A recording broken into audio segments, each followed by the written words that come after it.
नमो बुद्धाय जय भीम मित्रांनो, मी आहे दीक्षाभूमी परिसरामध्ये आणि जो 1 तारखेला ज्यामध्ये अंडरग्राऊंड पार्किंगच्या विरोधामध्ये जो जन आक्रोश झाला,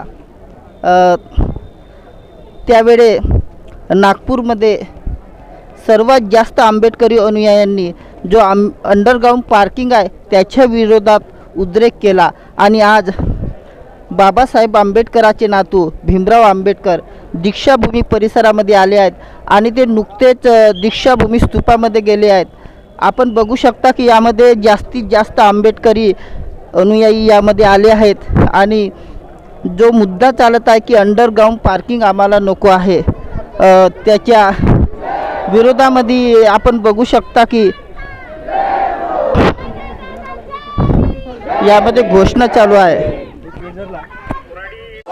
डॉक्टर बाबासाहेब आंबेडकरांचा जय हो, भारतीय संविधानाचा जय हो, भारतीय संविधानाचा जय हो, दीक्षाभूमीचा जय हो, दीक्षाभूमीचा जय हो।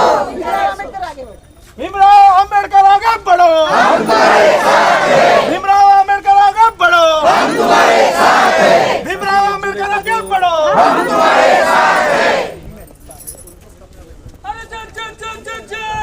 जय भीम जय भीम जय भीम जय भीम। हम तुम्हारे साथ हैं, हम तुम्हारे साथ हैं।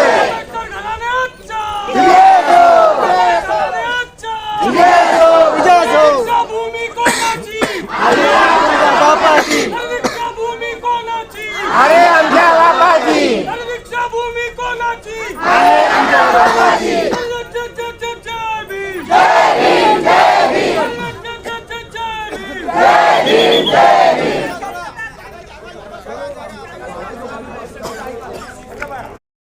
आपण बघू शकता की हे दृश्य दीक्षाभूमी परिसरामधील आहेत।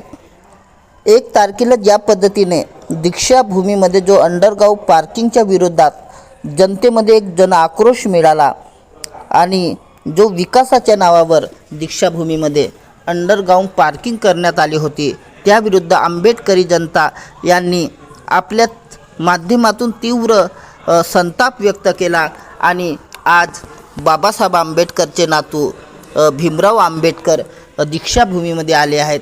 आपण बघू शकता की दीक्षाभूमीच्या स्तूपामध्ये गेले आणि ते जे अंडरग्राऊंड पार्किंग आहे त्याची पाहणी करत आहेत।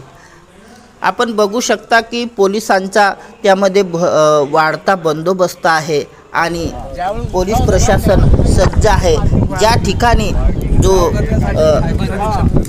आंबेडकरी अनुयायी जे अंडरग्राऊंड पार्किंगची जी बांधकाम आहे ते तोडफोड करीत होते त्याची पाहणी करण्यासाठी भीमराव आंबेडकर त्या ठिकाणी जात आहेत आणि त्यांचं असं म्हणणं आहे की दीक्षाभूमी हे भारतीय बौद्ध महासभेकडे द्या, त्यांचा ताबा आमच्याकडे द्या। हे दीक्षाभूमी स्मारक समितीमध्ये जे मनुवादी लोक आहेत ते दीक्षाभूमीला बदनाम करण्याचा प्रयत्न करत आहेत असं त्यांचं मत आहे।